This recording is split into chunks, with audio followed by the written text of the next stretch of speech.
Japan's dream of quick victory in China went for naught. The Chinese could take it and give it.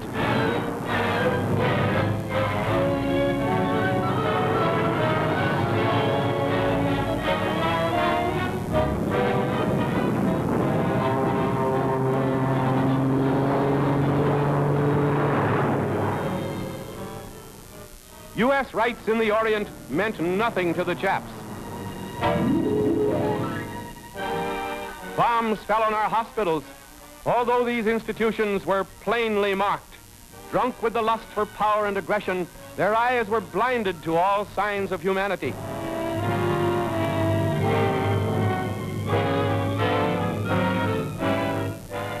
The killers found willing pawns behind whom to cloak their infamous ravaging of China.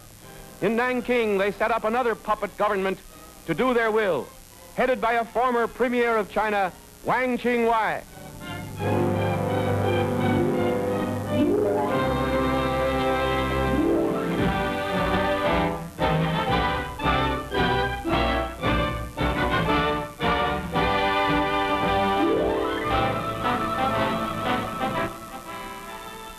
Remember the Panay? Under the command of Captain Hughes, the American gunboat was on a mission of mercy, rescuing American newspaper men, newsreel men, and others from a besieged city. The gunboat had cruised the Yangtze River for years. Every Jap flyer knew its familiar outlines.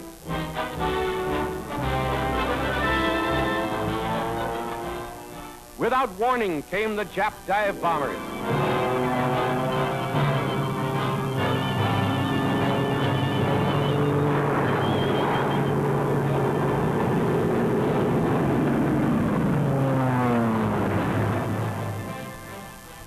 A cowardly attack, but the Japs insisted it was a case of mistaken identity. Excuse, please. Actually, it was just another incident in Japan's treacherous course of aggression against the white man in Asia. Men killed, women abused, commerce obstructed, a malicious flouting of the principles of peace and goodwill. The sinking of the Panay was a milestone in Japan's infamous March of Terror.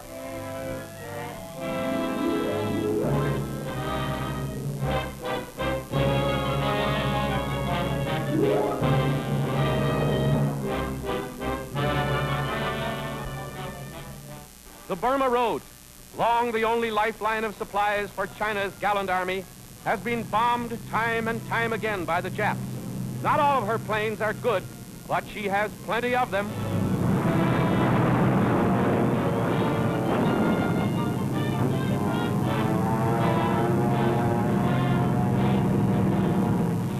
With her great air superiority, Japan literally blasted city after city, especially China's upriver capital, Chongqing.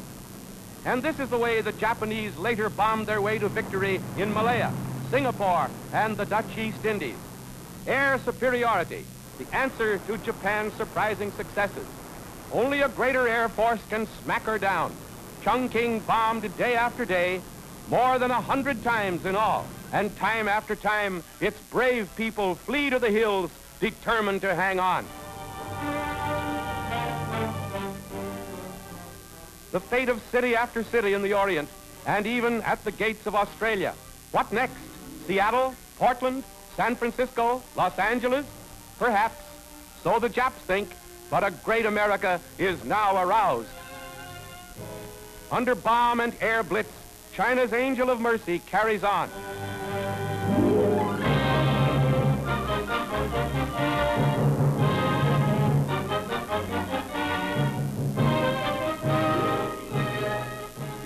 In Berlin, Hitler welcomed Japan to his gang. The three-power treaty, Germany, Italy, Japan. Dictator nations falling in step for world domination. And for Japan, the man who signed is the one who later talked peace in Washington as Pearl Harbor was bombed, Kurosu.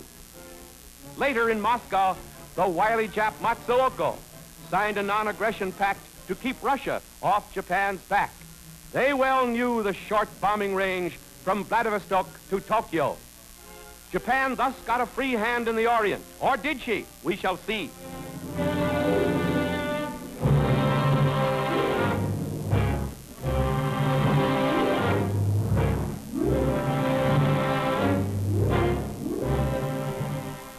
In Tokyo, Japanese naval leaders plotting to spread the bloody rays of the rising sun throughout the Far East and to the Americas. At the very same time that Kurisu and Nomura, unctuous and unscrupulous, talked peace in Washington, stalling for time, Japanese planes were warming up for the most daring, dastardly attack in all history. Unheralded, undeclared, the villainous followers of the barbaric Hideyoshi launched their treacherous and surprising attack on Honolulu and Pearl Harbor.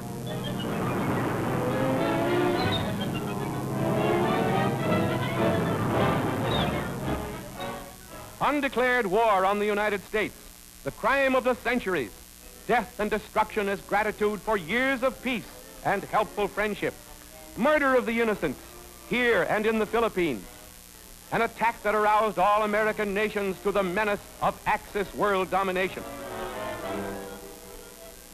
Proof of Japan's years of perfidy, new weapons, two-man submarines, especially built for this sneak attack. The Japs gained an initial advantage by their surprise assault, but they'll pay and pay, like this one, for their treacherous deeds.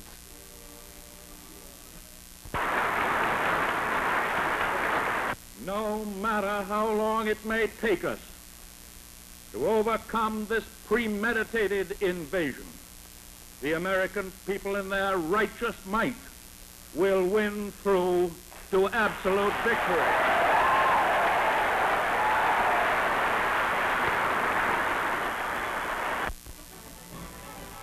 The die is cast. America is at war. Our enemies, Japan, Germany, and Italy, are out in the open. The nation prepares to protect its traditions and its way of life, to guarantee that its children shall not become chattels of an inglorious German-Japanese state.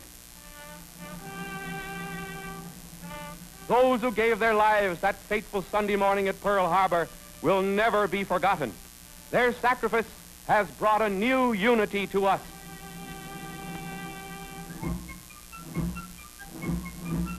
The crucible of war has brought new heroes to the fore. Young men whose bravery and daring rises above and beyond the line of duty. New names for the nation's Hall of Fame.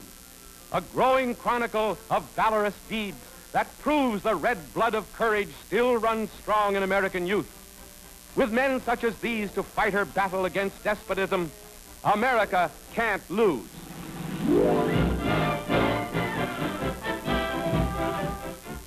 No nation ever had a tougher problem of supply for its forces and its allies. Thousands of ocean miles, countless days to get planes and guns and men to the Far East war zone. Southward through the Indies, the Japs' tide spread, with only General MacArthur and his heroic troops, American and Philippine, holding on to Bataan, to the everlasting glory of American arms. A two-fisted American general whose brilliant leadership against overwhelming odds stopped the Japanese juggernaut in its tracks. His amazing troops astounded the world by their determined resistance. His well-trained Filipino forces have won for themselves the plaudits of the Allied world. MacArthur's men. MacArthur, the man of destiny.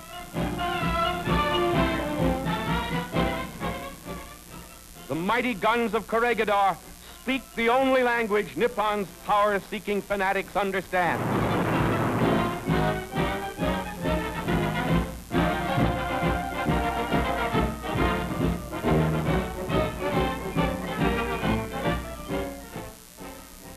This is our answer to the fiends of Nippon. Guns and more guns to blast them from the earth. Tanks and more tanks to crush their ungodly lust for domination over the decent nations of the earth.